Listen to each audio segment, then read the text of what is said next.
You're listening to the Racer to Racer podcast presented by Race 92. Race 92 is a vintage-inspired racing apparel brand specializing in celebrating vintage race culture and adapting to motorsports today. Check out race92.com today to see the many different shirts and other merchandising options we offer. I'm your co-host, Aaron McAtee. Other co-host, you may have seen him walking out of a great clips with a big old smile on his face. You've probably seen him at a dirt track. He is the man, the myth, the legend, Scott Bowie. Hey, Scott, how are you? I'm doing great, Aaron. How are you? Absolutely fantastic, living the dream. So we have a great show today. Our guest is Jimmy Kite.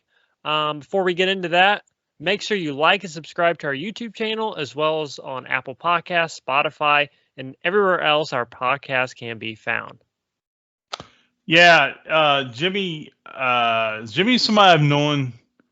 Although you're the person who got him on the show, Jimmy's someone I've known for as an acquaintance for close to 20 years, something like that. I don't know, but Jimmy's a really interesting story. He kind of came along in the sport at the right time. Young guy, won a Silver Crown race at Phoenix right as the RL is taking off, and he gets his opportunities to maximize his abilities and his opportunities, and he takes them. And just a good story, a good guy. I've always liked Jimmy. Just such a good personality and good guy. So I was really glad to have him on the show. I think people are going to like him. He's got some pretty good stories, and again, here's a story. It's really a dream come true type story for him. He never got the big win in IndyCar, but he sure got his opportunities. Oh, absolutely. Definitely a great guy. Probably one of the nicest guys you'll ever meet in racing for sure. And just loves racing. And, he was talking, he wishes he could, just any opportunity he has now, like to get into a sprint car, whatever, he would take it. So he still definitely has those competitive juices in him, and he definitely, still really enjoys racing, really enjoys talking about it. Really cool to see, kind of just living the American dream back then. He wanted to race, in USAC. He was pretty successful in that, and then he got to do what a lot of young kids want to do, racing the Indy 500, and he was privileged to race in that several years. Yeah, absolutely, and like you said, a great guy. So I think this is just going to be a feel-good story that people can really you get to know somebody better that you've heard of, and me personally, I just think it's I just think it's such a great story, and something that very few and far between. To see young, some guy kind of get his chance like that just on merit, and I think it was really good. Really good to hear him be able to discuss that. Oh, absolutely, and yeah, he absolutely great guy, like we said. And before we get into the Jimmy Kite interview, this past week hasn't been a whole lot of racing news. We had a couple different races. We had NASCAR Road America, which is the first time they went there since I think the 50s, right? Yeah, it's been 60-something years. So I forget, was it maybe Fireball Roberts won last time in the era or something like that? But yeah, for anybody who grew up watching the Firecracker 400 at Daytona, it's a little strange to see him at Elkhart Lake, but great racetrack. By all accounts, it was a very successful event. So, hats off to him. Just it looks like the crowds are starting to come back a little bit to all these races. The IndyCar's Mid-Ohio, that place looked packed. So good to see. Absolutely. And ironically, I was emailing with our guest from last week, David Hobbs, which we're going to have on at a different point, probably in a month or so. And he was talking about how, how big of a deal, Road America was this week, and they were expecting over 100,000 people. Yeah, and it looked like they had every bit of that. Absolutely. And I was at Mid-Ohio, and it looked just like normal. Tons of people packed. I did not get to stay, unfortunately, for the race, but, practice and qualifying, everyone was there. It seemed back to normal. No one had masks on. So, definitely great to be back at a racetrack at full capacity, and, everything's pretty much back to normal. IndyCar, the race winner obviously was, I'm drawing a blank. Who won the IndyCar race, Scott? Joseph Newgarden. Thank you. The Anvil finally did not fall on him this week. It was chasing him down, though. Alex Palou was Right. Oh, yeah. Not Alex Palou. Marcus Ericsson was chasing him down. Sorry, Alex ran third. Ericsson cut a 9-second lead down to 0.6 at the end. Mm-hmm. So, I mean, he was definitely charging. Man, hard fought race. Willpower, and unfortunately, Will got his wrist bruised, it appears, in an early race crash where he and Scott Dixon were racing hard, and Will accidentally spun. Whether he hit the curb and got in the Scott or Scott pinched him down, it's a racing incident. But just Newgarden dominated that race on one level.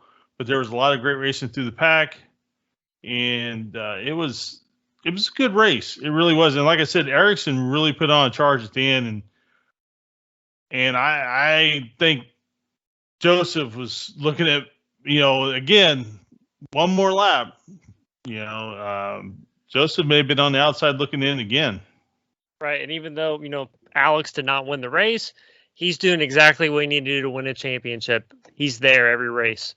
Dixon starting to, make a little bit of a comeback, but I guess they call him the Iceman for a reason. So I guess it's going to be very interesting last few races to see what happens.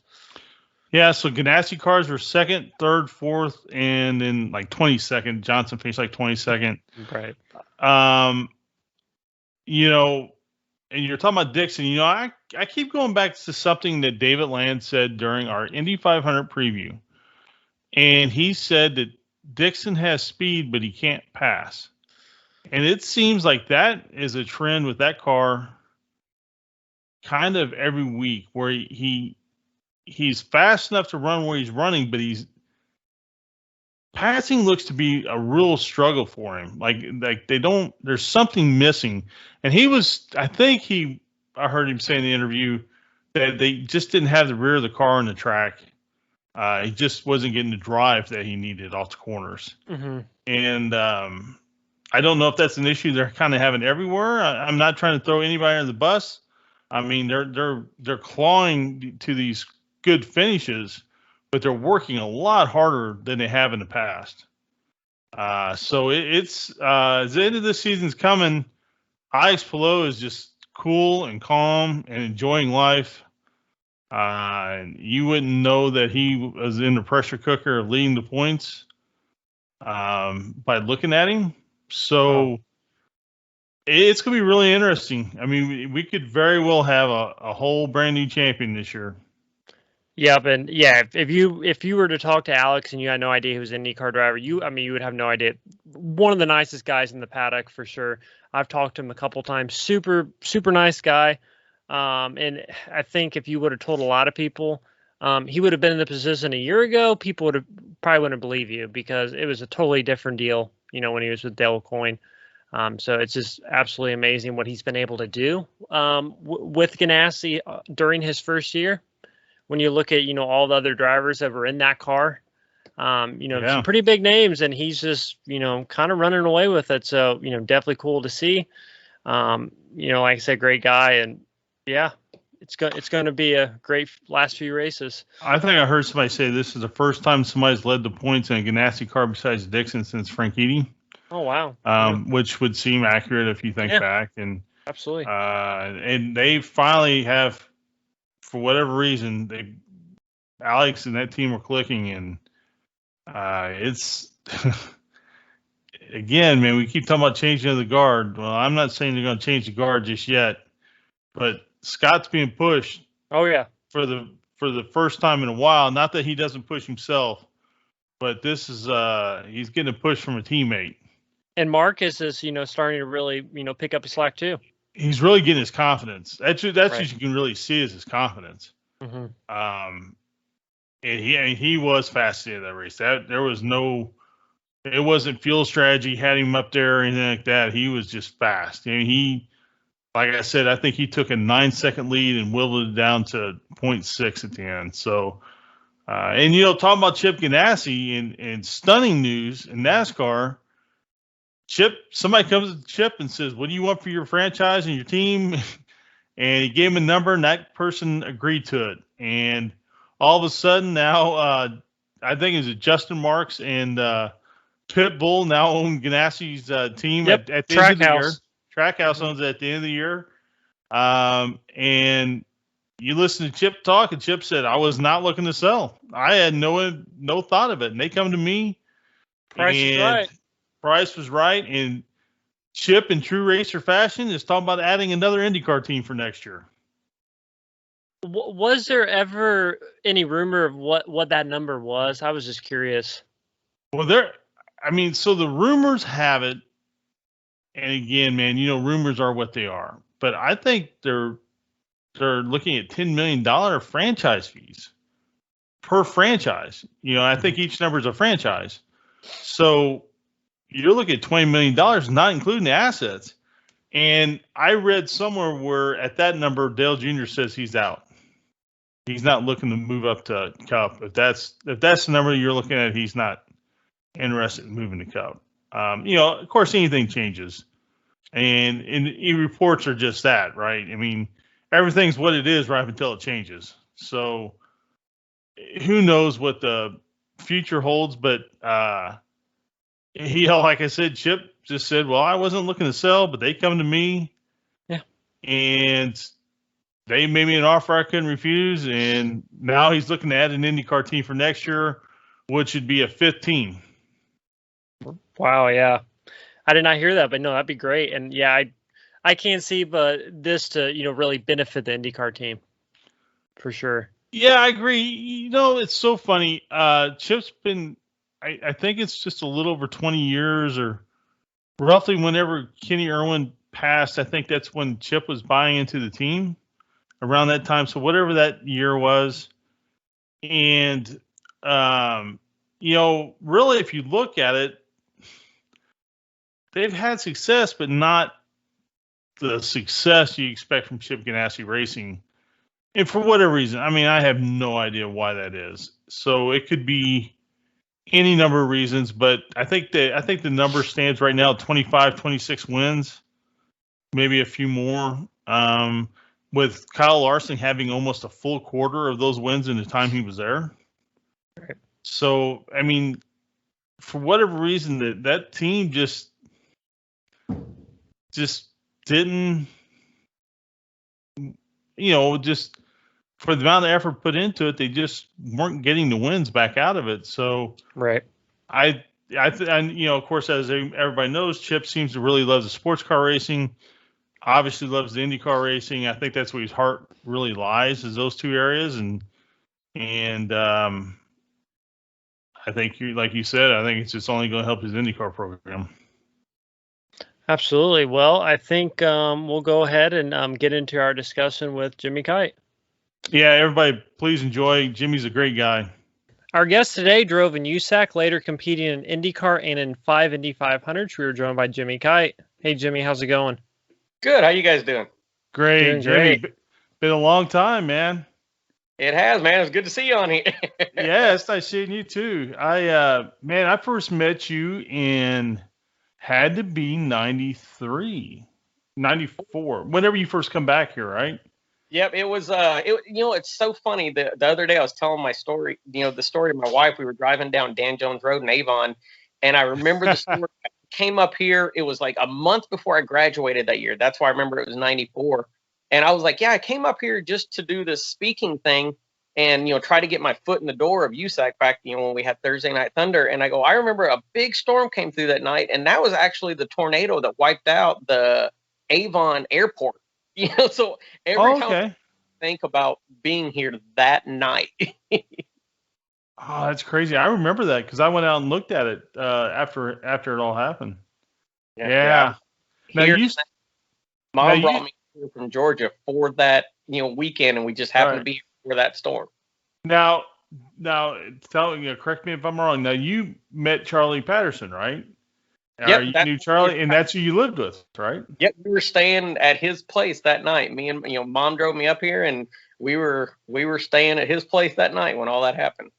Yeah, I remember that.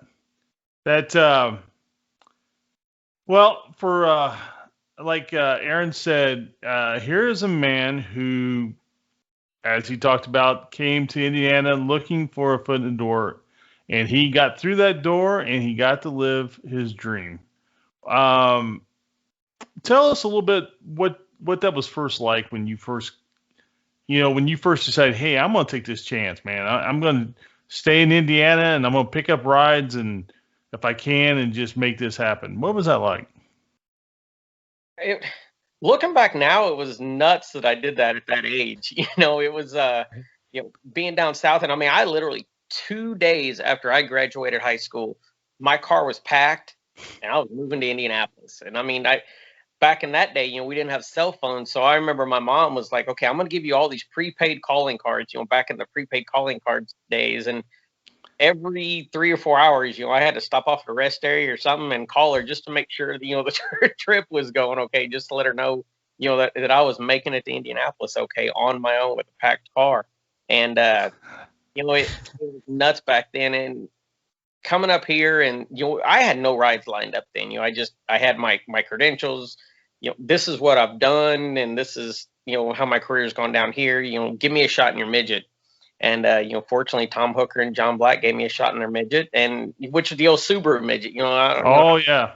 but it was that open. It's crazy, going out in that car and winning our first heat race out at USAC night at Bloomington, and that was a really good night. And then they were like, well, we're going to try on pavement, and then we went to Salem the next week, and we won our heat race in Salem.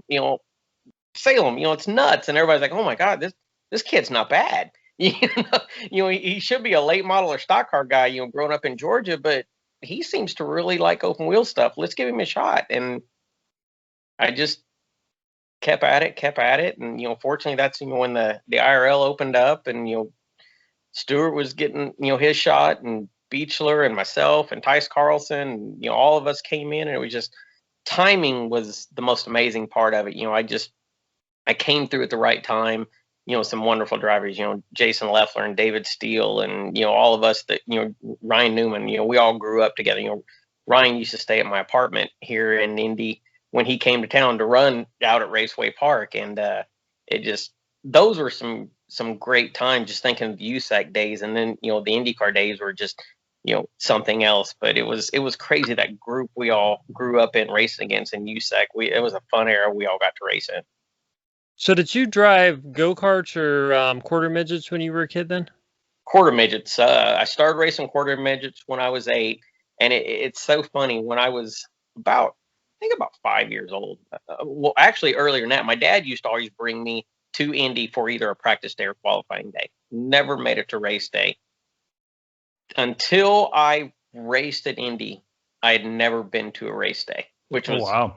Cool. And that's something, once I became a teenager, I was like, nope, I'm going to go when I'm a racer. So that was something, I had put in my head, that even back then, I'm like, I'm racing the Indy 500 and I'm not going till I am. And it worked out. But no, when I was about 5 years old, I think it was, my family's from over in Missouri, and there's a racetrack over there in Farmington, Missouri, just south of Peebly.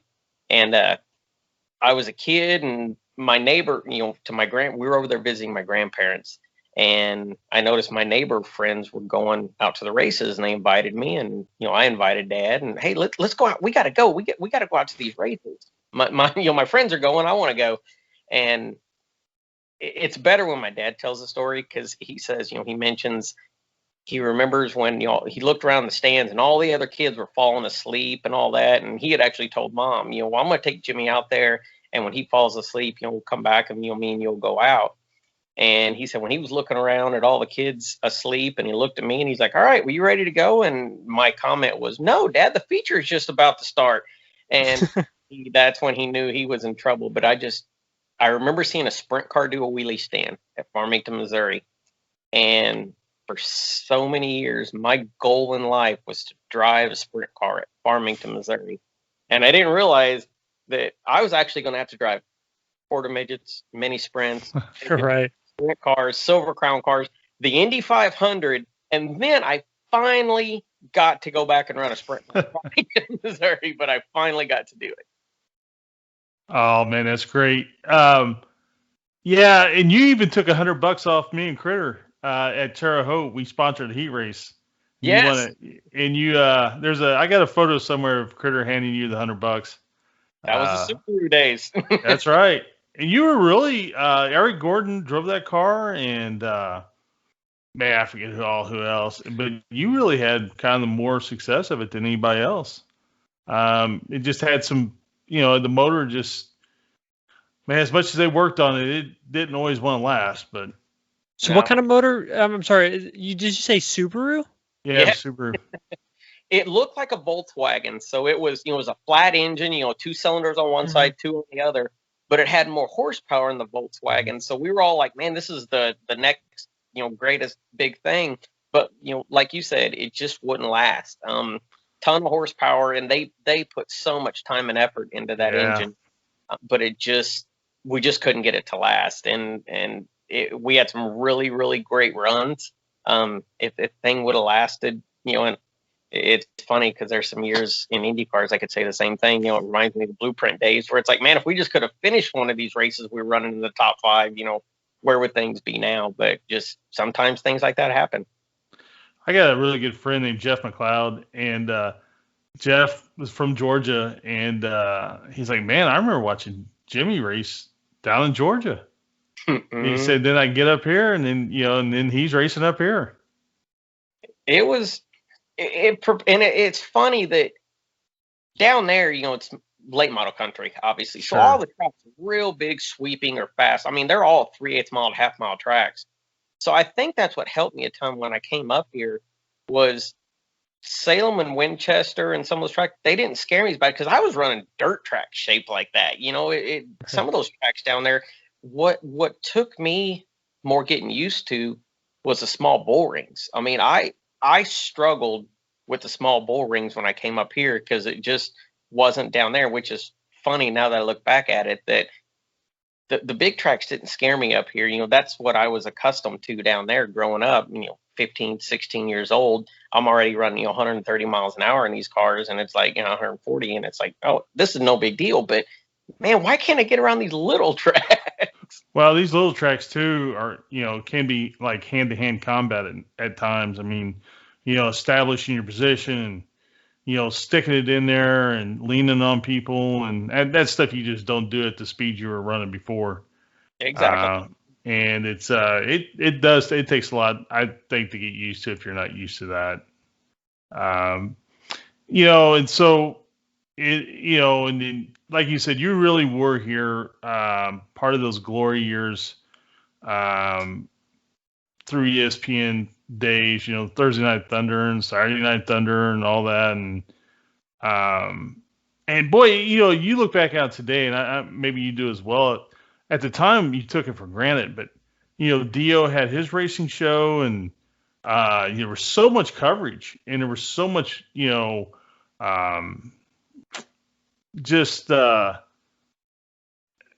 mean, the names were out there, is what I'm trying to say. And not only was it national, in Speed Sport and places like that, or Open Wheel, but you had a lot of local coverage. And, it was shown, some of the stuff was shown on local TV. And, man, I think it all just really helped drive that generation of driver to get the opportunities they got.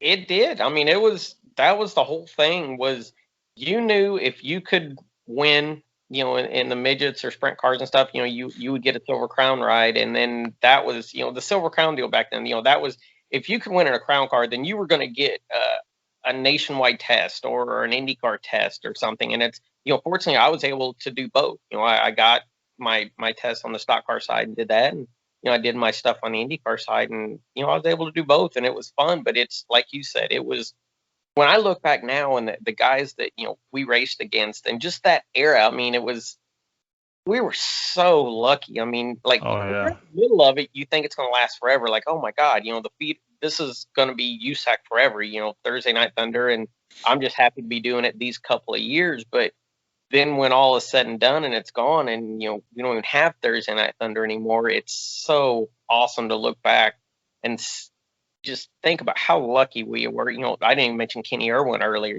Like just how many awesome drivers. Casey Kane, and we can keep naming them that we all got to race against. And Paige Jones.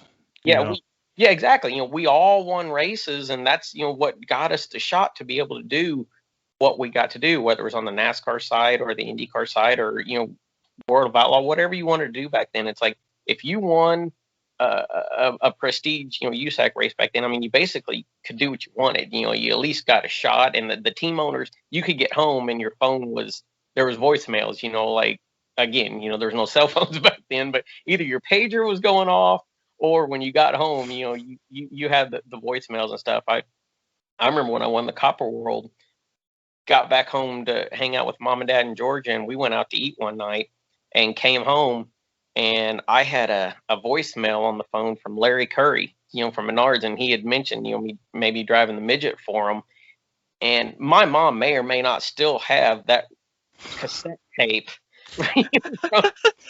from our phone back then. Oh my God, that's Larry Curry on our phone, asking you if you'd be interested to drive a car. It wasn't the Indy car, but it was still, that was so neat. And I swear my mom kept that cassette tape, even when she got the next phone that didn't even have cassette tape anymore, back in voicemail for cassette tape. I think mom might still have that. That's awesome. And you mentioned winning the Copper World, and people today, again, this is something that's went away, and I can't describe to people who weren't there how great the Copper World Classic was.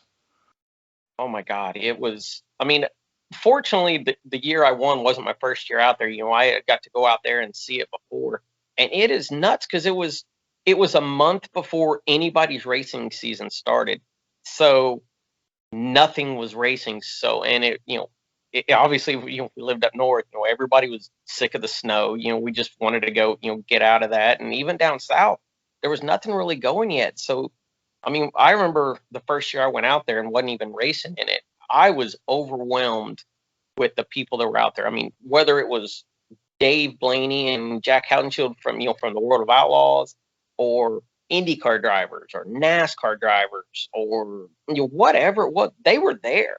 And that's what is so cool about the year I won that race. When you look at the people that were in it, whether it was the broad spectrum of NASCAR, IndyCar, World of Outlaws, USAC, there was so many people in that, and that's what made that race so prestige. And again, there was also almost 60 cars, trying to make a 30-car field. So I mean, you weren't just given a starting spot back then. That event, whether it was midgets, super modified, Silver Crown cars, or the NASCAR series that ran out there, that was a awesome weekend. And that was in Phoenix, right? Yes. The old Phoenix, fun Phoenix. The good Phoenix, as I call it. Was this the one, Scott, you were talking about that Jimmy was running down the track? Yeah. So Jimmy, everybody thinks Haleo came up with running down the street. I was going to say that. Race. But it was not Haleo. It is Jimmy Kite. He's driving the car. How'd that deal come about with Kaz? What's funny is it was back then, that year, Kaz didn't even own mine. They were team owners. It was Bob Horner and Kaz. Right. But Kaz had the other one that, and I can't remember if it was Eric Gordner who was running the other one, and I ran the one that was more owned by Bob Horner.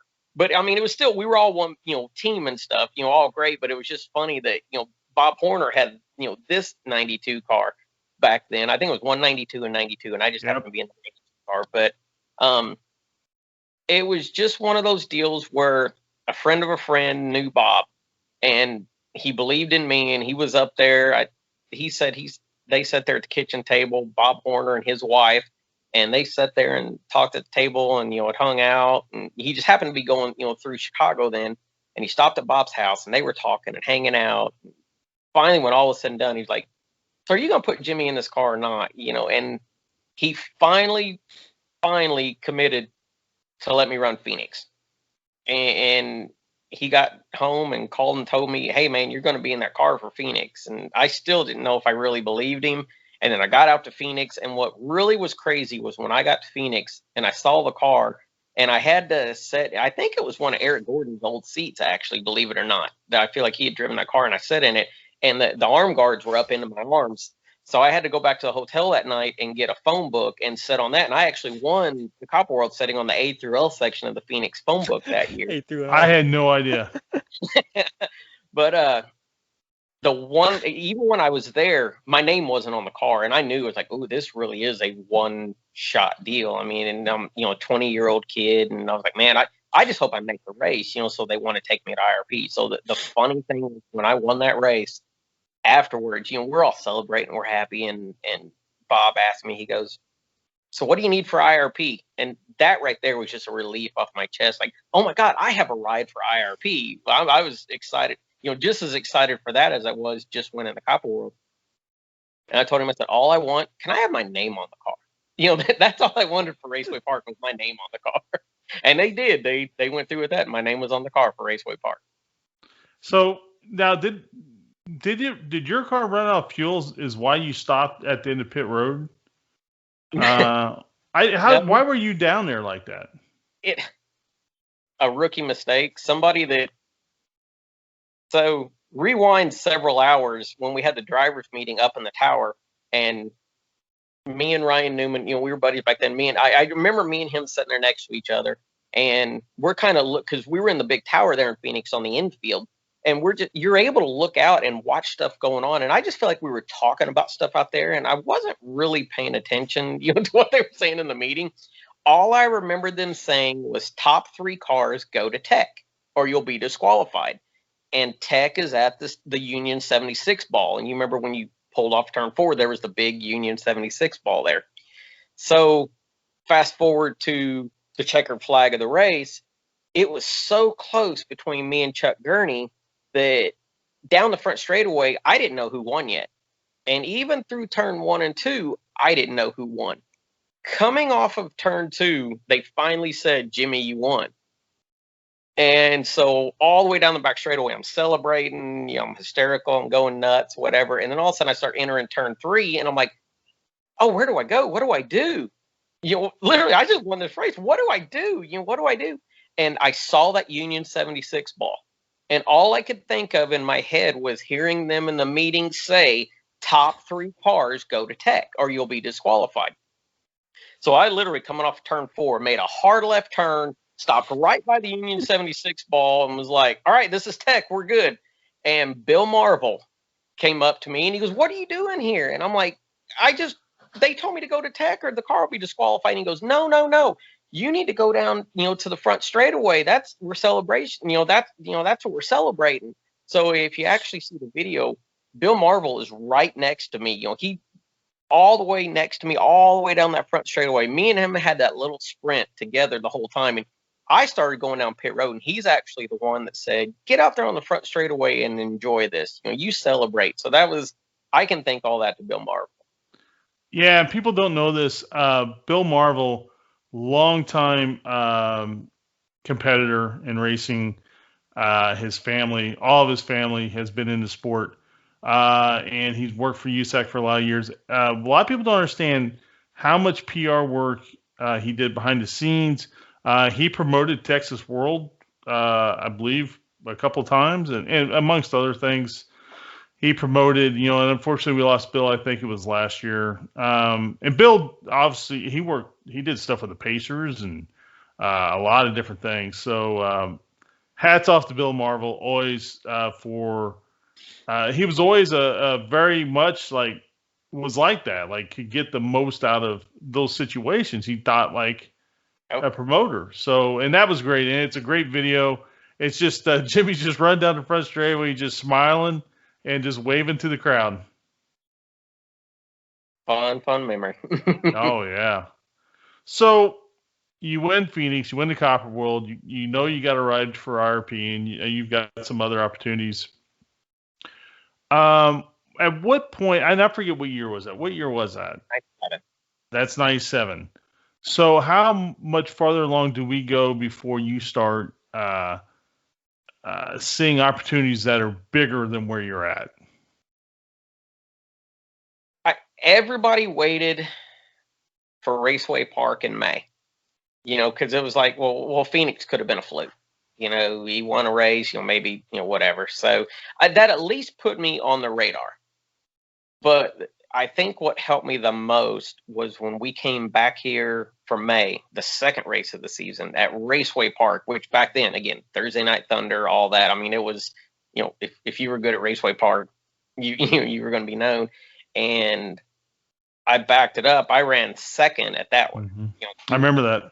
Got by Hewitt for second. So Hewitt ran third, and then Pat Abold won in the Hoffman car, which, Hoffman cars were amazing on pavement back then.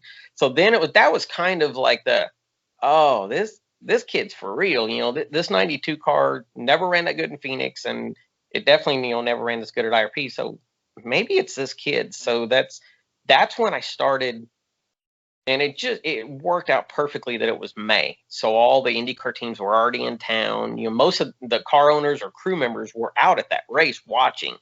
And so now before the race, they're like, oh, you're the guy that won Copper World. And after the race, they're like, oh, you're good here too. And that helped so much. So then that's when I started getting some phone calls from IndyCar teams and stock car teams saying, hey kid, we're interested. If you keep doing this, we'd like to test you. We're going to keep an eye on you and see how you're doing. Fast forward, believe it or not, only a month. And we went out, we had a USAC event in the Silver Crown and Midget Series out at the new Pikes Peak racetrack. The 92 car, we blew a motor in final practice. So we thought we were done. And fortunately, Shane Scully came up to us, him and his group, and was like, man, we only do this every once in a while. If you want to run my car to keep yourself in the points, because at that time I was, I think, top three, I was either second or third in points. So we were right up there, and it was cool they did that. Well, then all of a sudden we took Scully's car. I had to run the B main, and we ended up running ninth in the A in that car. And that was like okay, it's not even the 92, this kid's, again, not too bad. That happened to be the same weekend IndyCar was at Texas. And Fermin Velez got into it with Andy Evans. And it was like a week later, I get let me back up. I didn't get a phone call. I got a page because I had a pager back then, no cell phone. And I got a page from an Indiana number. I was over in Missouri, and I was like, oh, the 317, this has got to be important. So I called the number back, and it was Luke Wethington, the team manager of Team Scandia. And he said, hey, what's a good landline for Andy to call you? He wants to talk to you about testing the car next weekend.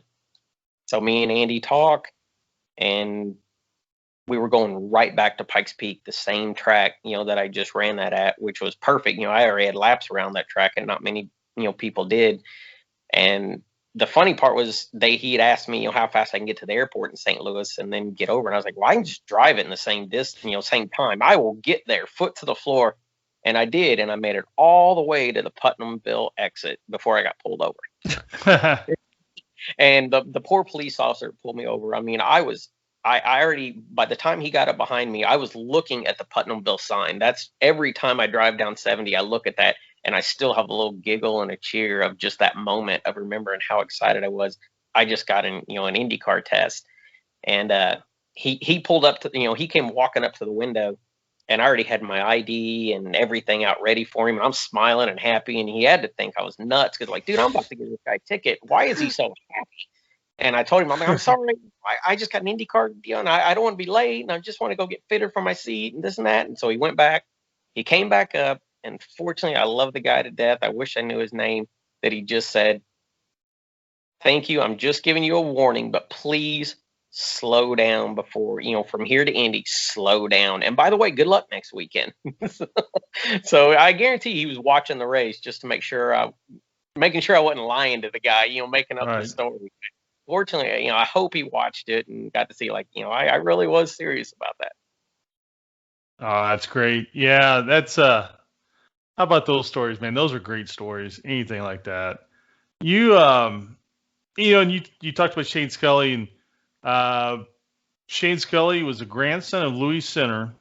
Louis Sinner, longtime race car owner, businessman, and in racing and other things. Made wheels was kind of what they did, and one of the good guys. The Center family, some of the great people in racing. Louis was always so cool to talk to, and Shane was always so good to talk to as well. And that does not surprise me one bit when you tell me they offered you that car.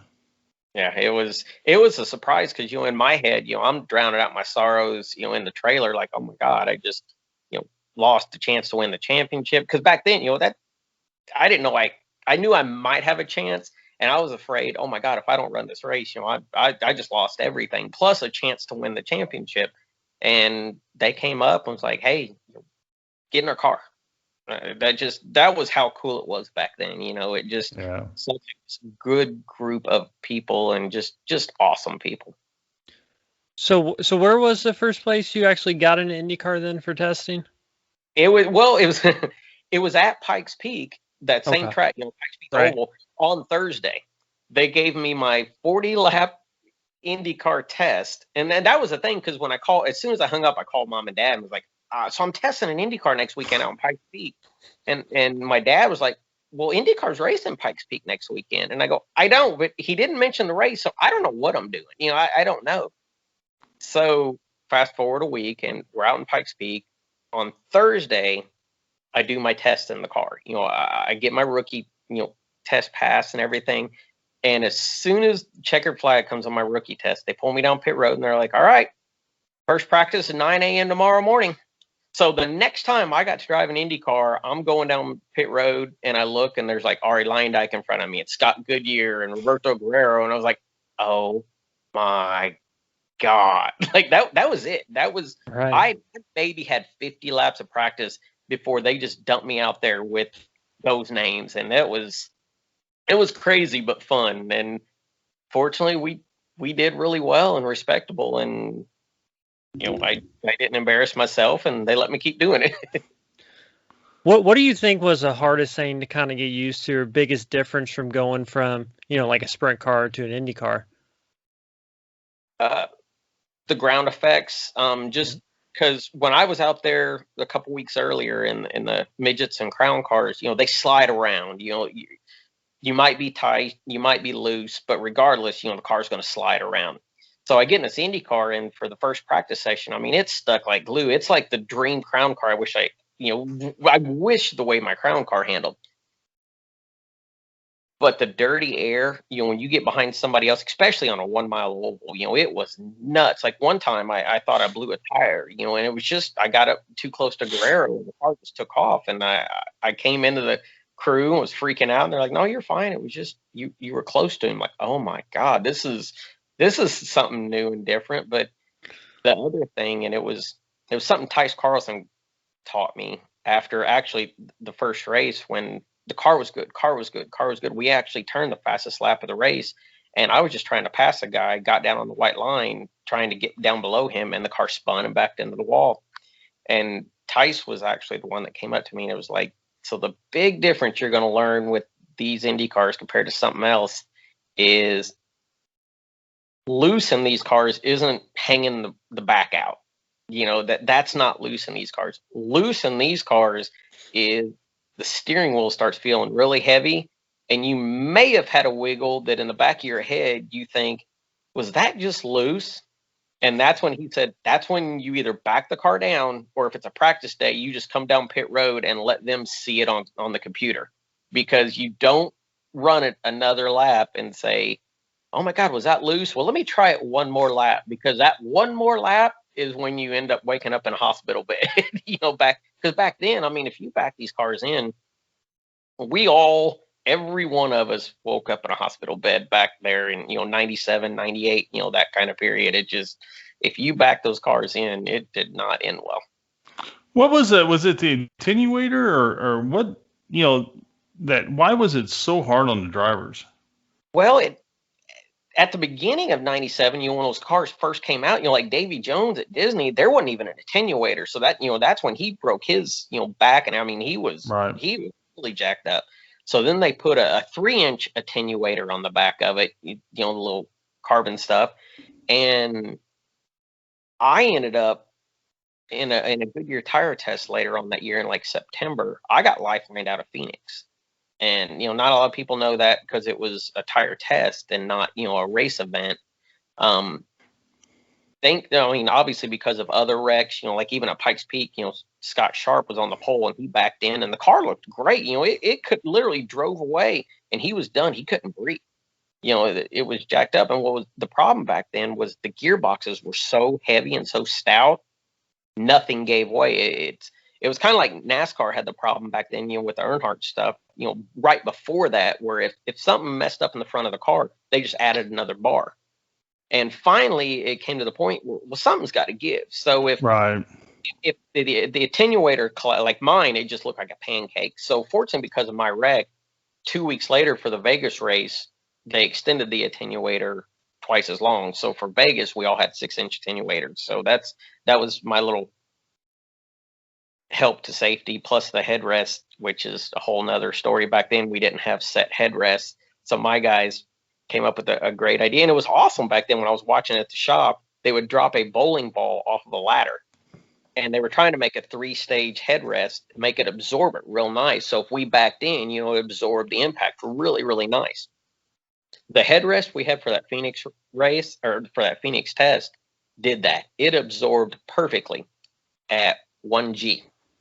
Cool. When you back in at 96 Gs like I did, it absorbed like a pancake, and my head ended up cracking the carbon behind me.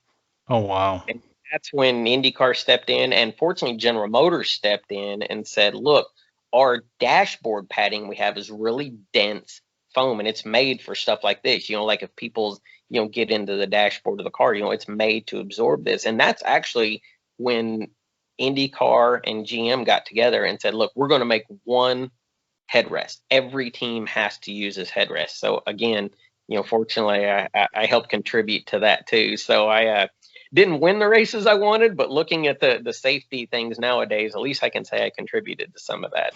Is this before the safety barrier? Yes. Oh yeah, this is when I hit 97 there at Phoenix, I backed in at such a 90-degree angle that the gearbox punched a hole in the concrete. They actually had to patch that up from the concrete, not safety barrier, concrete. So yeah, it was, you hit a ton back then. Yeah, that's a big hit. That's a real big hit. So you got your opportunity. It's funny too. I was not a fan of the split from the standpoint of I was afraid that it was going to really hurt the sport's popularity. And I did not probably look at it through. I look at it through a different lens today than I did then. I am able today to see the opportunities it gave people a little bit better than I was able to back then. And you mentioned Tyson yourself and Donnie Beachler, and I mean we can just go on and on and on. And today I'm really grateful you guys had a chance to do it. I wish it had been on different terms, but that's just not how it was going to be. But you've got your opportunity and you're running your IndyCar. What? How many races did you run for Andy Evans? I ran the last 4 races of 97, and then the first 3 races of 98. And I don't know what the whole conversation was with him, and because we ended up 97 with Old Navy was our sponsor, and they were awesome. And then at the start of 98, like we thought we were gonna, we literally thought they were coming back on board, and at the last second they didn't. So Andy ended up footing the bill, for my first couple of races, and we were right up front. We were fast at testing at all the events. We tore up some stuff though, and sadly he, me being a 22-year-old kid at that time, just 22, we went to Indy and we were fast there. We were testing, we were quick. But Andy's comment to me and was, if we don't set on the pole or win the race, we're not going to Texas. And as a 22-year-old kid, I'm like, well, I want to go to Texas. I literally was leading Charlotte, a couple months ago. I should have won Charlotte. So I want to go back. High Bank, that's my baby. I want to go win Texas. I want to win Indy too, but I want to go to Texas and the rest of the races. So for him to even put that thought in my head was like, oh my God, what do you mean we're not going to the next race? Like, I just signed a contract with you multi-year. Like, now you're telling me we're not going to run. So it's 22 years old. I'm like, okay, well, I need to set on the pole or win the race. Like, that's all there is to it. And I did just too much, like again, going back to what Tice told me, there was a couple times where the car wasn't quite there and I should have backed down a little bit, and I didn't because I wanted to go to Texas, and I only had two options: settle on the pole, win the race. And I will say to this day, we didn't settle on the pole, we didn't win the race, and Andy Evans didn't take me to Texas. And what I was kind of getting at was at that point there, now your first opportunity is kind of gone with the win for the moment. Mm-hmm. And then but you ended up running 34 races. Man, I got lucky. Yeah, and you drove for probably 6 teams, 5 or 6 teams, something like that. Yeah, it was there. Yeah, at least 5. PDM I did 3, McCormick 2, Blueprint 1. Yeah, Scandia. I mean, there was a decent amount of them, and I was lucky that they all asked me to do it.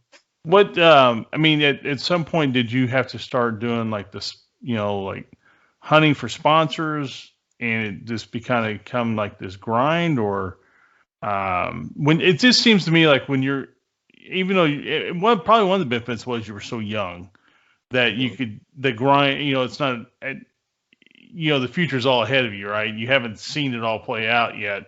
So the searching for the money is just all part of the game to keep going.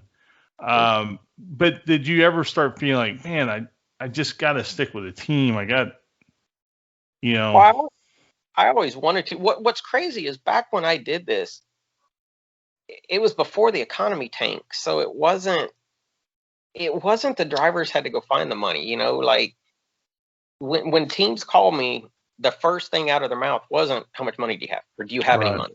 It literally was, hey man, we'd like to have you in this car.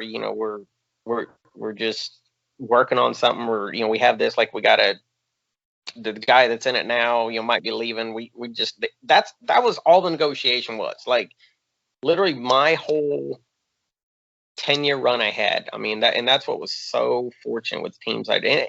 I did have a couple teams call me that said, do you have any money, or can you have? And I, look, we can stop this conversation now. I don't have a rich uncle. I don't have a sponsor. There's nothing I can do if that's what this is going to take. I was very, very fortunate that even, the next year, after, Scandia was gone, I was down at Disney, and multiple teams, were talking to me. And, fortunately, those couple of races, I had ran for Andy. I said, we led some races, we qualified, up front in several of them. I made, good enough showing that some other teams, not top-notch teams, like Scandia was, they approached me, they asked me to drive their car, and, it carried over into 10 years, which I was very fortunate. Like you said, the split, it was weird. The first thing, when that happened, I didn't know if I liked it, because it was like, oh man, if I would drive an Indy car, I want to drive against Andretti and Unzer and sure. All these guys. And it was cool that I was in the series long enough that my first year, it was mostly USAC guys, but it was still Lyondike and Goodyear and Cheever. It was really cool. I got to drive against those guys, and that was absolutely awesome.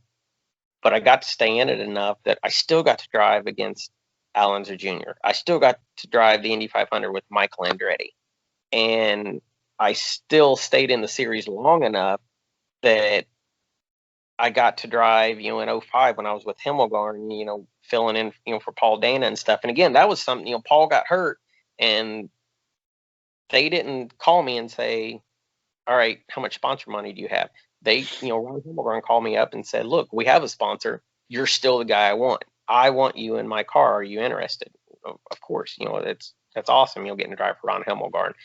But at the end, now I'm racing with Castro Neves and Dixon and Hornish and all those guys. So it was so fun to know that I got to race that whole gambit of Andretti and then Dixon and Castro Neves and all them. I'm so lucky that the group of drivers that I got to run in my little 10-year span. Right. So kind of going back to when you said you were driving in your car up north to Indianapolis, what was your original goal? Was it to drive in the Indy 500? Was it to drive NASCAR? It was always Indy. It's funny because even after I got my IndyCar gig, I was still getting, some stock car offers. And I even went down and, tested a nationwide car. And I just, there's still some things in the back of my mind. Like that first race at Pikes Peak that I drove the IndyCar at, I was new, but that was right when the IndyCar Series 2 they were doing the swap because of the scoring deal at Indy, where they announced, we're going to do our own scoring. We're not having USAC do our scoring anymore. And so I'm in this middle of this meeting with, the team owner and Brian Barnhart and all these people. And I just remember Brian Barnhart saying, this series will never have more than 3 road courses. It's always going to be an oval series. And I was like, and I'm a couple road courses. That's awesome. I love road courses, but I'm an oval guy and I would like to do majority ovals because that's my background. So right then, hearing that from Brian Barnhart's mouth was like gold to me. Like, okay, this isn't, and he said we will never run over 20 races a year too, which to me, that was golden. I did not want to go down and run 36, 37, 38 weekends a year, doing that. Like I love racing, but I also like my time of, whether it's spending time with my friends or family, or even back then, like my off weekends, I want to go run a sprint car, okay, right. I'm not running an Indy car this weekend. I'm going to go to Farmington, Missouri and run a sprint car. That's just what I wanted to do back then. So I loved my off days. But yeah, even driving up the highway that day, there's a reason I left the South, like if I would have stayed down there, and I think I still could have probably gotten a late model and maybe, had some people talking down there, I just driven a late model, and maybe that would have taken me down to Charlotte. But even back then, I wanted to run Indy, and everybody called me crazy. Like, Georgia guy moving up here, open wheel guy in Georgia anyway, back then everybody thought it was nuts. But then, coming up here, I was an open wheel guy. What was that? What was the first 500 like for you after you got it qualified, after you're in the show, and you do all the pre-race festivities, whether it's the the parade and all that stuff, but on race morning, what's that like? Especially because you're so young at this point. It was way more than I expected, and again, I'm so fortunate that I got to do it more than once to relive it, because the first was a blur, like all the people and walking out and seeing that and the pre-race festivities. I'm like the first lap, as soon as we took off around the racetrack, I was sightseeing more than I was scrubbing tires or doing what I should be doing. I'm looking at the people on the hill on the back straightaway, because I had never seen that, people on the back straightaway in person. And I'm looking over at these people and like, oh my God, look at all these people. And the guys on either side of me, they're scrubbing tires, they're getting ready to go around 200 laps, and I'm literally a fan sightseeing, just like, oh my God, look at this. Fast forward a year later, and it was so neat that my PR guy, I'd worked with before, but he happened to be from Georgia too. So a year later, we're with McCormick Motorsports, and now I knew what to expect. I walk out, but I kept telling him, man, it's going to be nuts. You're not going to believe this. So now I'm getting to watch his facial expressions, and I'm kind of sucking it in. Like, I'm remembering it now. I'm actually getting to enjoy back home again in Indiana and everything, and watch his face. And just as I'm hearing back home again in Indiana and really taking it in, I look over at Tom and I see him just looking up at the stands, and his eyes are, this big. and just in awe. And I'm like, yep, that's what it's about. And again, fortunately, I was with enough teams down the road and different teams that I got to see that with different people and different kids and different groups of people. And like you said, the younger people coming up, that was their first 500. Getting to see that and relive that with them those multiple years, that was a lot of fun. I imagine. Yeah. I mean, at that point, I think, for anybody who's trying to live a dream, I think those moments are as a dream realized. I would believe, I think that's that moment you go, oh, I really have gotten here. Now, I know your goal was to win it, like everybody's, but unfortunately, there's only one winner. So I think the Indy 500 is one of the few races I ever hear people talk about, even people that ran it once or people didn't have a lot of success in it or whatever, who always talk about it in great reverence. They don't, it's just not obviously a typical race, that they're mad that they didn't win. No, it was awesome to be a part of. I mean, yeah, I obviously thought I was going to win it. And it's funny because, my first year, I never really had, like, Tony Stewart, his first year, he had Ari Leindijk and Eddie Cheever and Scott Brayton, go off of, like their setups, their advice, their feedback. My first year, I didn't have that, and then my second year, single car team. And it's so funny. I always, every year though, in the back of my head was like, I went into the month of May, we're going to win this thing. And I did the best with what I had and what we could. And I mean, that first year with Scandi, I mean, we had a great race car. Like we really could have been on the front row, and I thought we had a good race car. And even the next year, I thought we had a great race car. But what's so funny, in 2000, I was in Blueprint's car, and again, we had a shot at the front row, and we had a really good race car that year, I thought. And then Jason Leffler was driving that year for Treadway. And, right, which was actually kind of a pseudo Penske deal. Yeah, and it was a Penske car as well for him. It was a Penske Treadway deal, but they also, Ari Leindijk, was still over there at Treadway. Well, Jason happened on Carb Day. Leffler had to go down to Charlotte to run the nationwide deal, so he wasn't even there. And of course, me and Jason were about the same size, so they came down and asked me if I would shake his car down on Carb Day. So I went out, ran my car, and felt decent, and we're like, okay, I think we're going to be all right. And I went down and I hopped in that car that, again, like you said, was a Treadway Penske car. And that, they had been basing stuff off of Ari Leindijk and his feedback and all that. And I got in that car and I went 5 miles an hour, a lap faster than I did in my car, just shaking it down.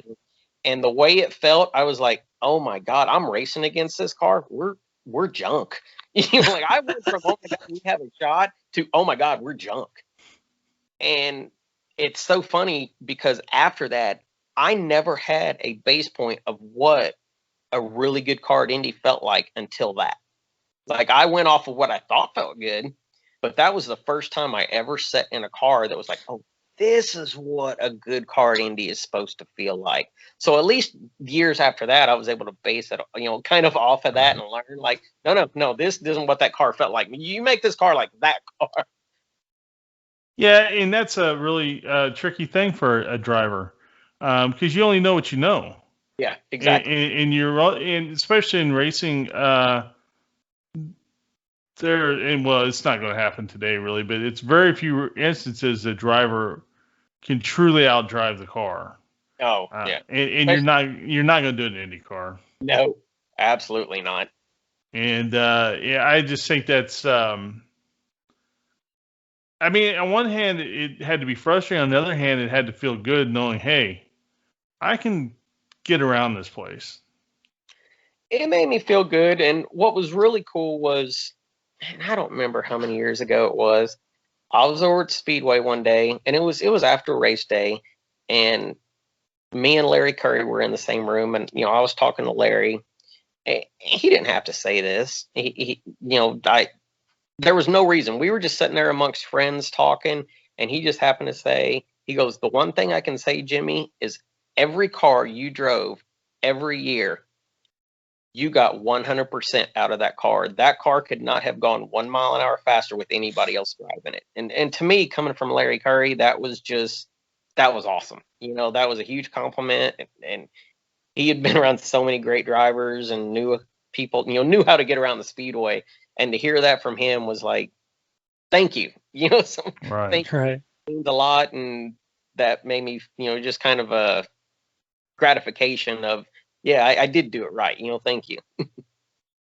So I think you started with five 500s. Is that correct? Yeah, I attempted 8, or we tried to qualify for 8. I made 5 of them. When was the last one you ran? 05. 05. Okay. And then did you try after that? 07. 07. Yeah, that was PDM, right? Yep, that was PDM, and that was the first year that there was one engine manufacturer. And I didn't find out till afterwards that, and I will leave the person nameless, but I found out afterwards that unless there was one certain driver on the bubble, they weren't going to give me enough to make the field, because on bump day, there was somebody on the bubble, who was, running more races, or somebody they wanted in the show more. And when it was all said and done, they were like, yeah, if this one person would have been on the bubble, we were going to give you enough to bump him in. And that's just, it just doesn't sit right, does it? No, it was, they had a little disagreement with, Diatlovich then too. And so they were bitter with him already. So it was basically their way of saying, look, we might have given you a fair shot if we didn't have our little disagreement, but as of right now, you're not getting in the show. You're definitely not dropping, you're definitely not bumping one of our full-time guys. And the only way you're going to make the show is if it would have been this one person. And it sucks to me because, especially the final day of qualifying, even the day before, it's like the car's not gaining speed the way it should. And we're doing everything we should. I mean, the car felt great. It was awesome. And I mean, I even made a comment that was like, man, this thing's handling great in the corners. It's just not handling down the straightaways, which is, sad to say back then. But I just wish they would have told me that, the week before. So I wouldn't have been out there risking my life thinking it was me. I mean, because again, we're still, even though they slowed me down, I was still running laps, over 215 miles an hour, which obviously can still kill somebody, if the wrong thing happens. And they were just sitting there watching me go around, and it's one of those things. I know they could care less, but I will, to this day, and I still hold that grudge, nobody in my family will ever own a Honda vehicle. I still to this day hold such a grudge to them that I despise the way they handled that whole situation.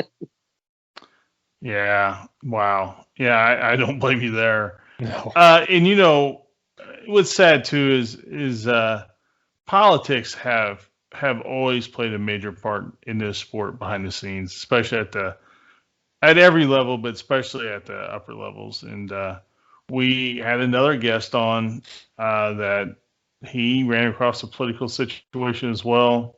And he didn't really have a good explanation to him as to why. And so, yeah, it's those things I never really understand, but they have their reasons, I guess. I don't know. It's part of the world. I mean, it's politics regardless, whether it's the real world or racing or it happens. Right. It just sucks when it happens to you, Right.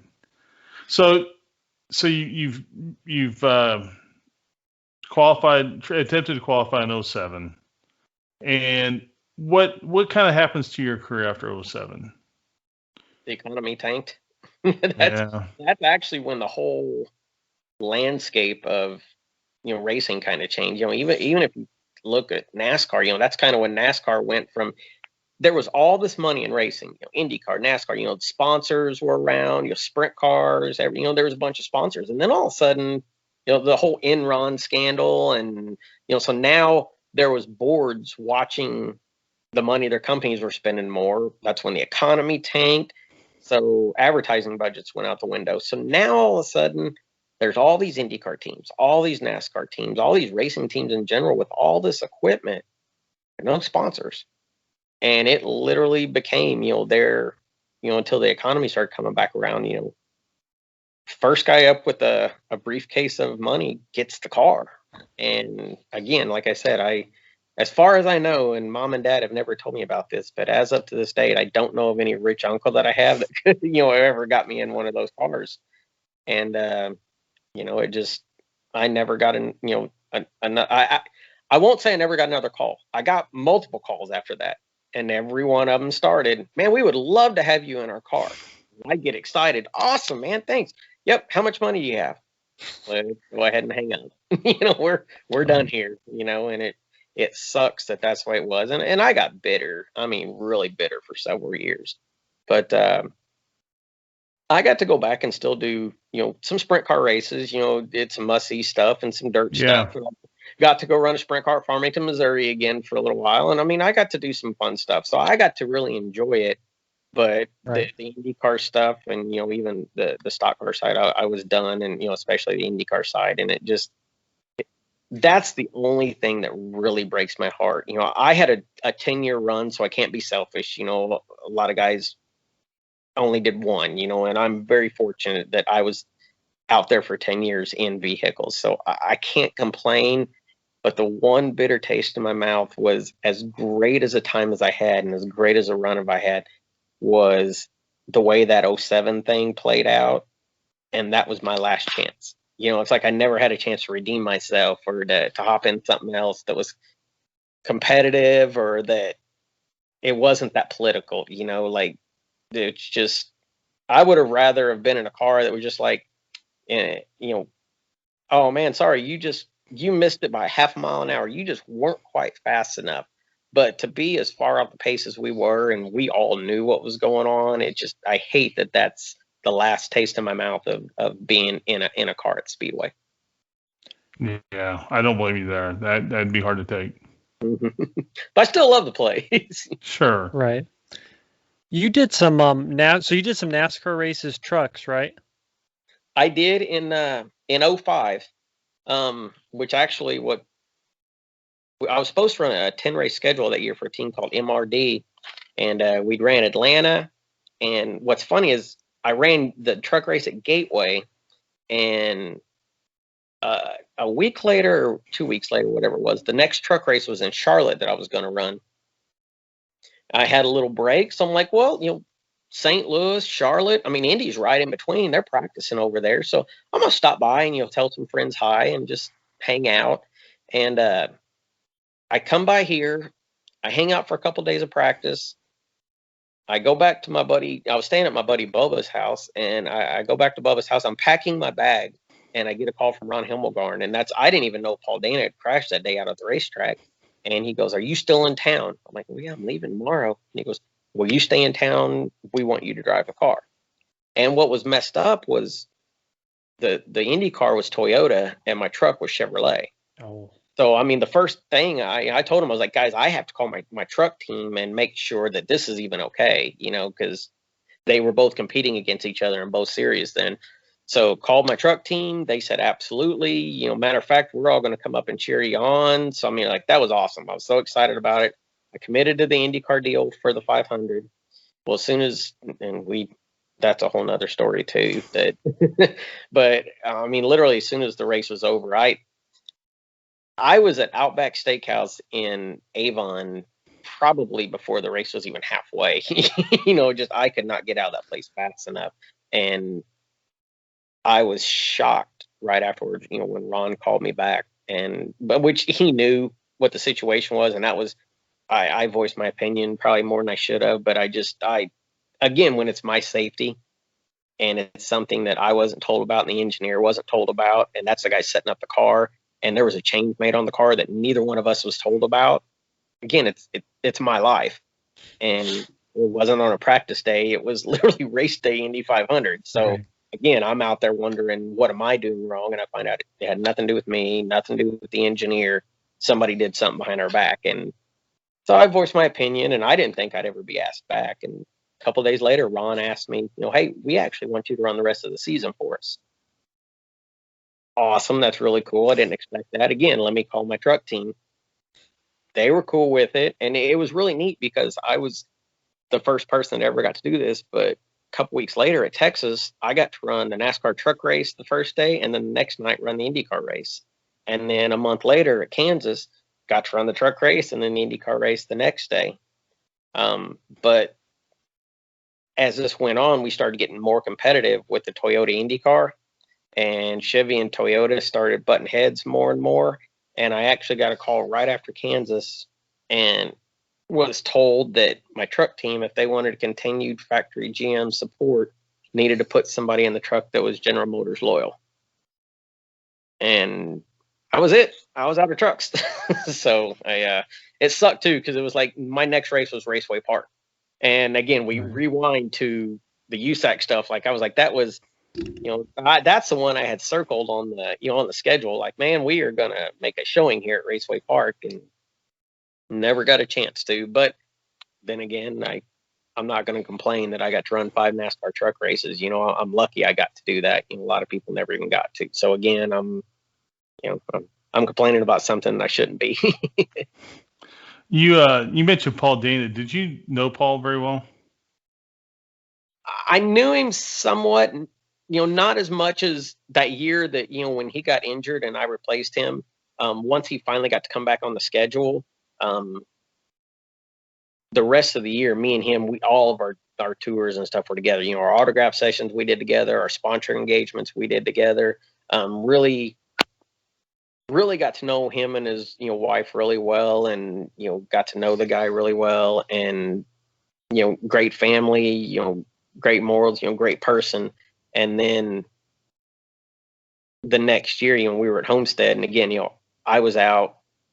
Things had changed, that year that we didn't expect. But so he's in the Rahal car, and to show up, and somebody was just like, "Yeah, Paul, he's not around anymore." I was like, "What?" It just, and that one hit, I think, closer to home than any of them, just because the last time the ethanol car was on a racetrack was Fontana the year before, and I was driving it. And just to know that, the ethanol car, just crashed and the driver's not around anymore, that one hit pretty close to home, like probably more than any of them. Yeah, I didn't know Paul, but Paul did come in the shop, and he would buy tear-offs at the shop because he was renting Kenyon cars from Mel and Don, and would run places like Speedrome and Anderson and that. Really? Yeah. Huh. And he ran, I don't know how many races he ran. He ran a handful. I never really asked him why he decided to run, the Kenny Cart's that spec series, right? Oh. It's got the legend car motor, and which has had a lot of amazing graduates from it over the years. Yes. But I just thought it was so interesting that he was doing that, and for whatever reason, he just come in. He found that we sold tear-offs that fit his helmet. And he would come in every couple of weeks, and he was a really nice guy. I felt really bad for his family and that, but it was crazy how it played out too. Like right when it happened, to find out that his wife happened to be pregnant, right during that. So it's like at least his legacy was able to be carried on, after that. But it was just when that came out that she had just been pregnant, right before this. I mean, that's just one of those stories where you're like, oh my God, that was just kind of meant to be. That's nuts. Yeah, it was nuts. Like I said, I felt bad for his family.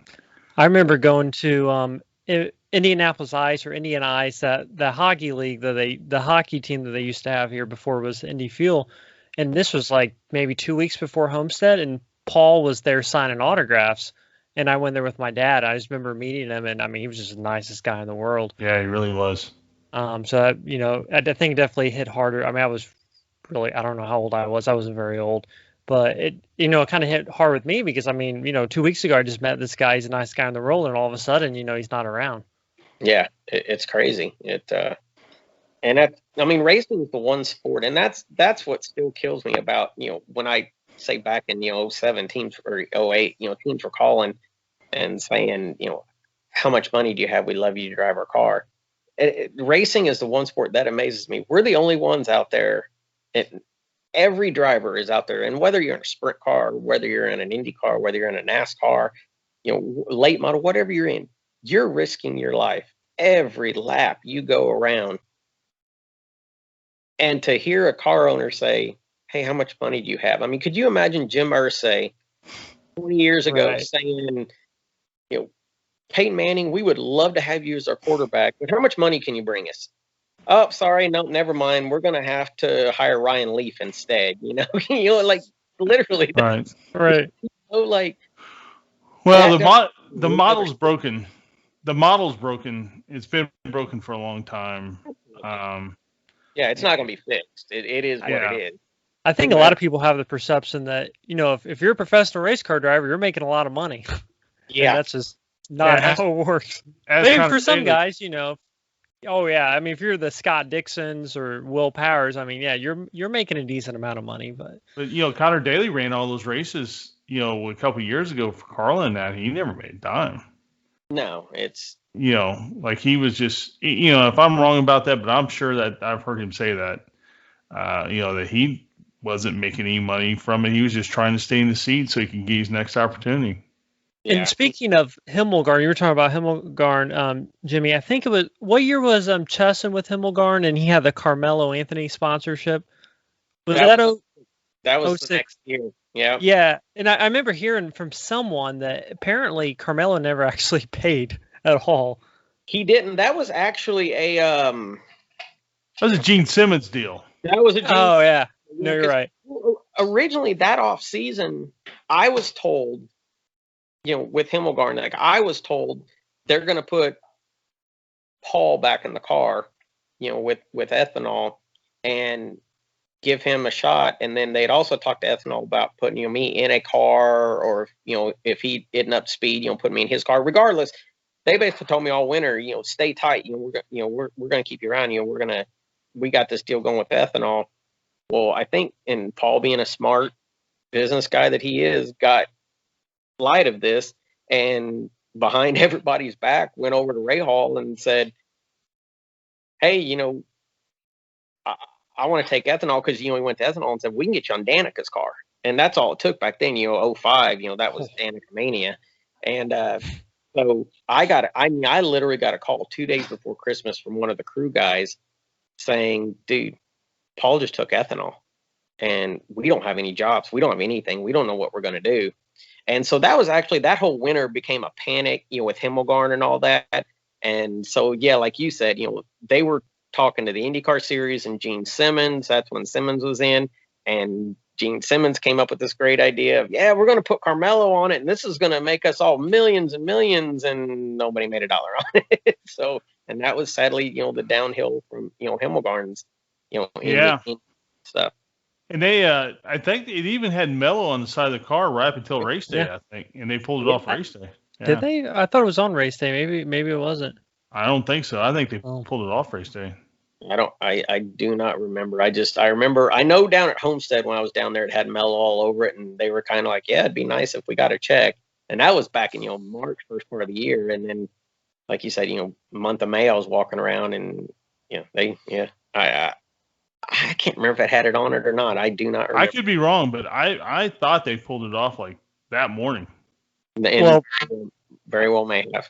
And part of the reason why we may not remember, I think PJ was out in the first lap. I think he was involved in a wreck with Jeff Bucknam, I think.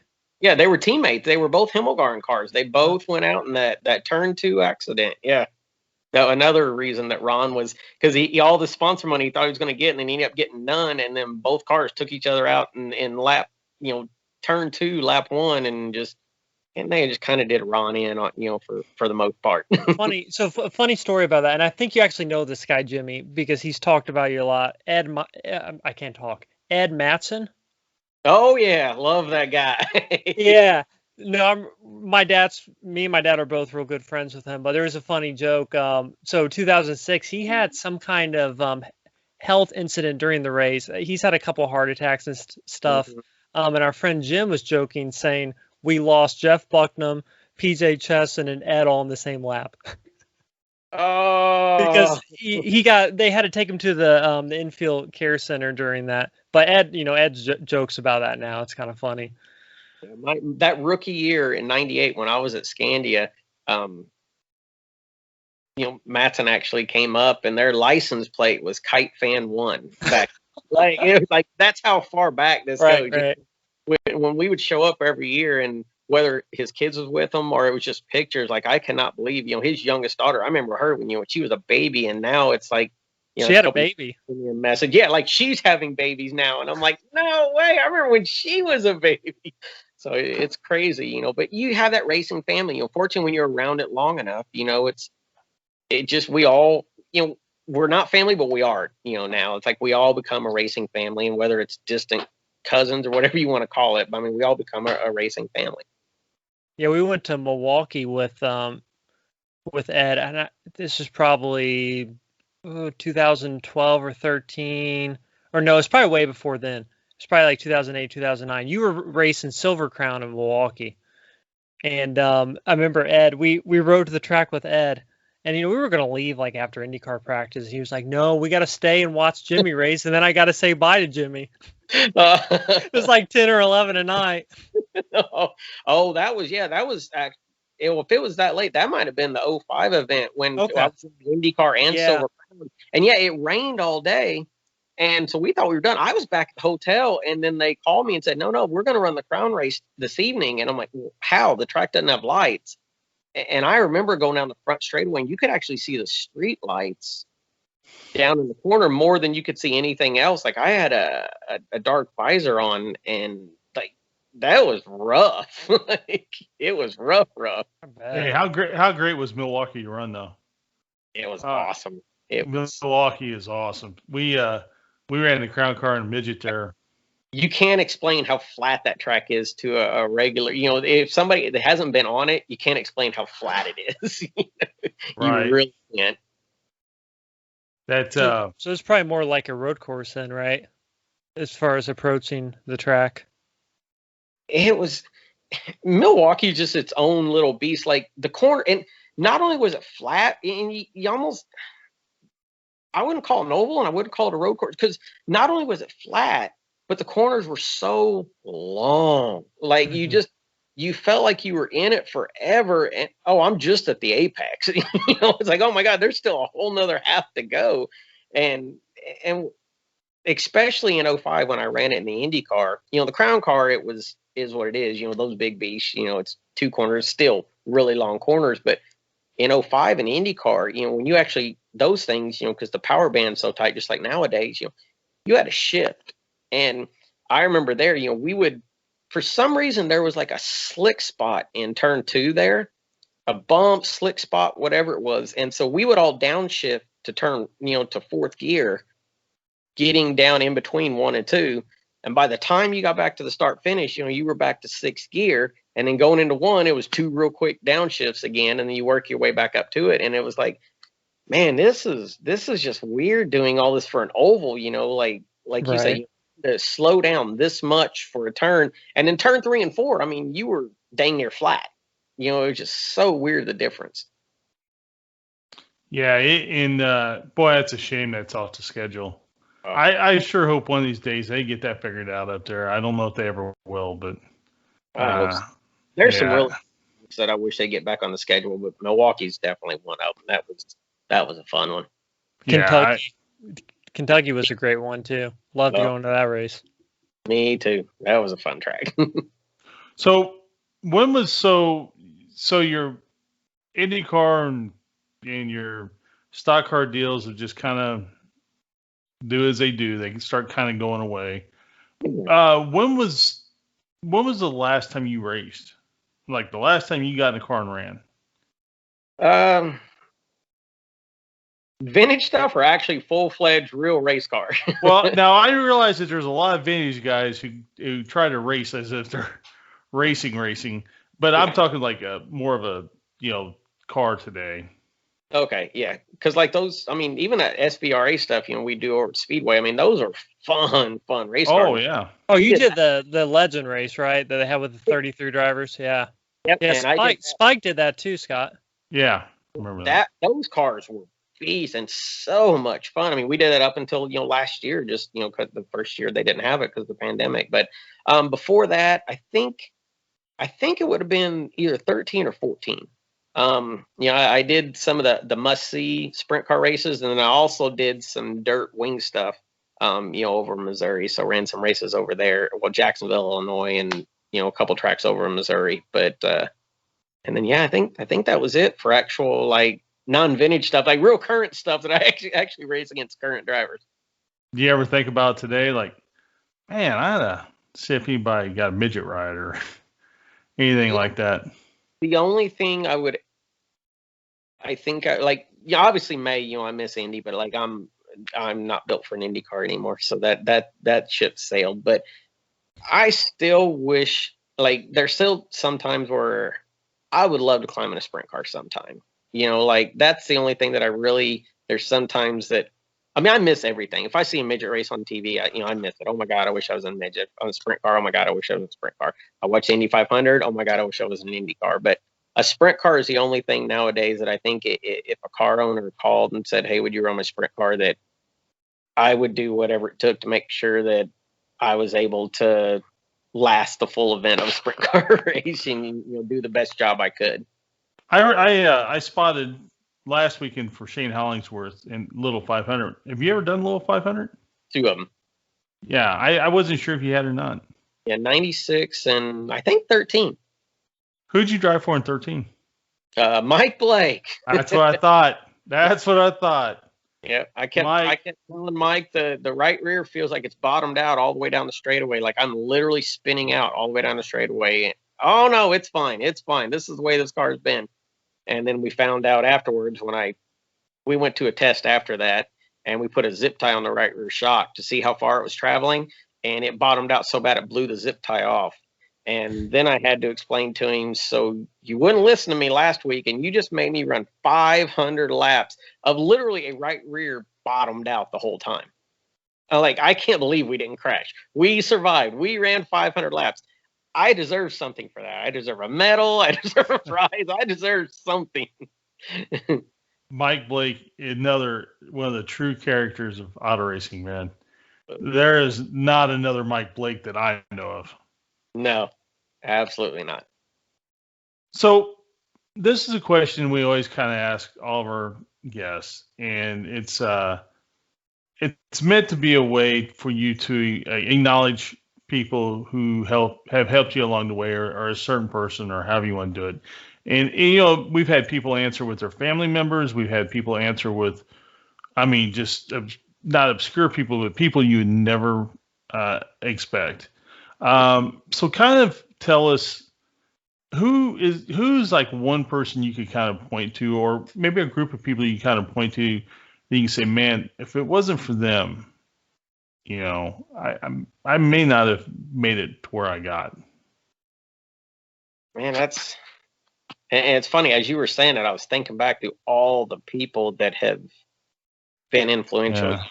Obviously, mom and dad's number one, because they were supported me and everything. But I mean, we can go back as far as, like I was saying a while ago, that when I was at my grandma's house visiting that day, that 2 guys named Mike and Joe Harris that said they were going to a sprint car race that night. If they would not have been going to a sprint car race that night, who knows what I'd been doing? Who knows where I'd be or whatever. I mean, it's something as crazy as thinking those guys. They're actually, besides mom and dad, they might be the most influential people, and they don't even know it, and don't even know anything about it. But Mike and Joe Harris, I mean, they, back when I was 5 years old, that could be the most influential people I have ever know. Yeah, I mean, and I agree with that, because you gotta, if you didn't grow up in it, you gotta find it somewhere. Mm-hmm. And you're not the first person who's said that. I mean, we've had guests on from Brazil and that whose neighbors had a go-kart, or they saw one just being towed down the street going to a race, and they become infatuated by it. It's crazy. Yeah, it really is. It's it really, and it's funny. I was talking to Robin the other night, and she was talking about a friend of hers had a little boy. He was so excited to go to the race, and something happened. He wasn't able to go. And I felt so bad for him because he's 5 years old, and it's such a man, especially for little kids. It really kind of seems like that's a time period where you find that thing that you love. Mm-hmm. As crazy as it sounds. It is, and it doesn't matter if it's racing, whether it's baseball, football, or Sure. whatever. It's so funny that there's so many kids in this world, and it's like that they know that young what they're going to do the rest of their life, or at least what they're going to pursue the rest of their life. I mean, there is nothing that amazes me and just makes me realize how fortunate I was that you see people graduating high school, 18, or even in college, that you ask them, what do you want to do? And they still, I don't know, like Right. they still don't know what they want to do. And it's crazy that I was so fortunate that I knew. I mean, like I said, when I was single digits, I knew what I wanted to do the rest of my life. Right. Well, Aaron, you got other follow-ups for this gentleman? Well, there's one question I always ask people who drove an Indy, and this is a very open question. When you hear the word Indy, what does that mean to you?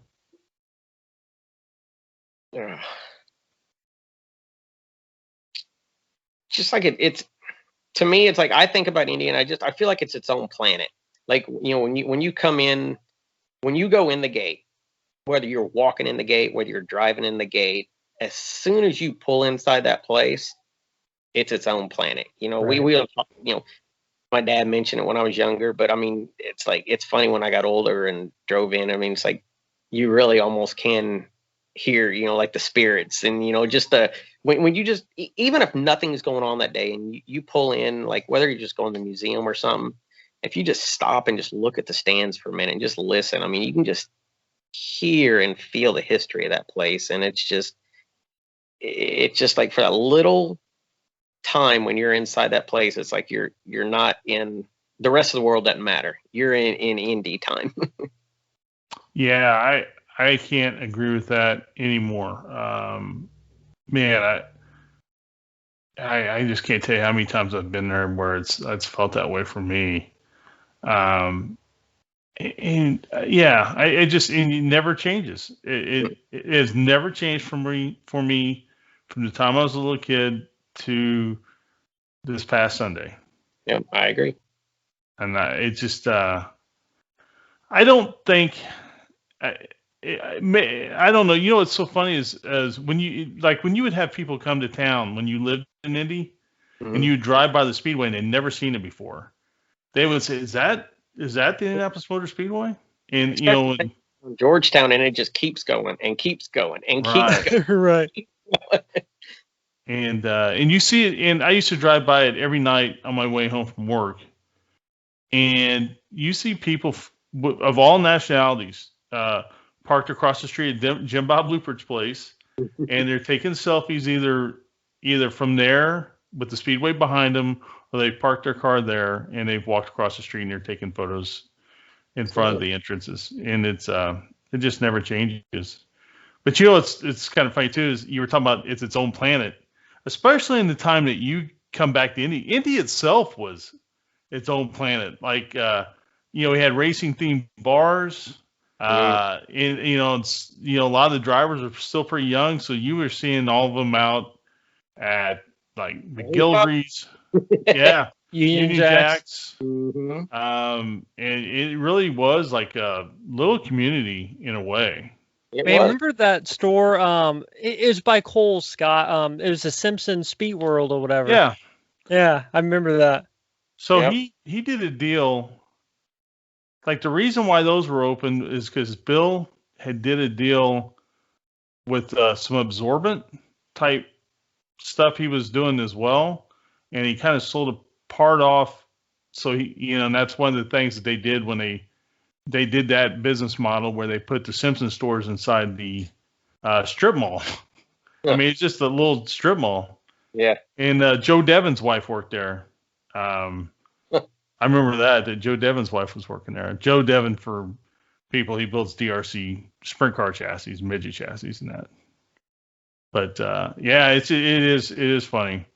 Well, Jimmy, for me, it's been a pleasure seeing you again, talking to you. You got great stories, and you really, man. Um, I know it didn't may have turned out in the stat book like you wanted, but man, you can't say you didn't live the dream. No, great memories, and I mean, when it all comes, down to it, that's what really matters. Met some amazing people, and that's the best part of it. At least we still have these memories to talk about, and I mean, sitting on here getting to talk to you, and other people I've met out there. That's like you said, when it comes down to it, that's what I'll carry with me, till the day I die. Yeah, and I hope to see you more. Do you ever get out to any of the local races or anything, or? Every once in a while, Dodge actually has got a sprint car deal. He's going to run that Circle Center thing this year, so I'm going to try to get out to some of those. So I'm going to try to get out some of those and watch him. I think I saw somewhere where he'd put together a car for that. So yeah, that's good. Yeah, he did it that first night, and it's brand new motor, and it's way more than he needs for there. So he's like, "Oh my God, that is a lot to learn." Detuning these things now. Right. And Jeff Dodge, for people who don't know, he got his chance to run Indy Lights through running Knoxville. Yep, Knoxville Rookie of the Year. Yeah, Knoxville Rookie of the Year, Knoxville Speedway, where Knoxville Nationals for the sprint cars are at. And I forget how it all come about, but he ended up getting Indy Lights right out of the deal. Yep. And that's how I first met him when he first moved to Indy. Yep, amazing opportunity. Yeah, absolutely. Well, Jimmy, it's been a pleasure. Like I said, I hope to see you around. Midget Week starts tonight from Paragon. It's on Flow Racing. I plan to go watch it as soon as I dump Aaron here in a bit. And so, like I said, I know I've said this 3 times already, but man, it's so nice seeing you and so nice to talk to you. By the way, Jimmy, we were talking, so right before, so you were talking a little bit about what you're doing now. Do you want to talk about that for a second? Yeah, sorry about that. Yeah. No, it's good. Me and my wife actually have a company out here in Brownsburg, Mindy's Brownsburg Signs, where we're actually, signs, vinyl decals, starting to do more car wrap stuff. Most of it's vinyl decals, but we're starting to nitpick into the car wrap stuff, more corporate stuff. But, anybody needs any vinyl work or sign stuff, give us a ring out here in Brownsburg. Where now, is it located at the industrial park, or is it located by your house? It's actually on Main Street, 205 East Main Street. So it's kind of in between the industrial park and 267. So right like a block away from the fire department. Oh. Right. Okay. Yeah. And yeah, I grew up in Brownsburg, so yeah. Yeah. In typical Scott style, I told the man to pump his business when we were done, and then I was going to run him off without doing it. So I know. Thank you guys for listening to it. Hey man, like I said, been a pleasure, bud. My pleasure. You guys have a good one. Thank you. Take care. Bye. Thanks, Jimmy. Bye.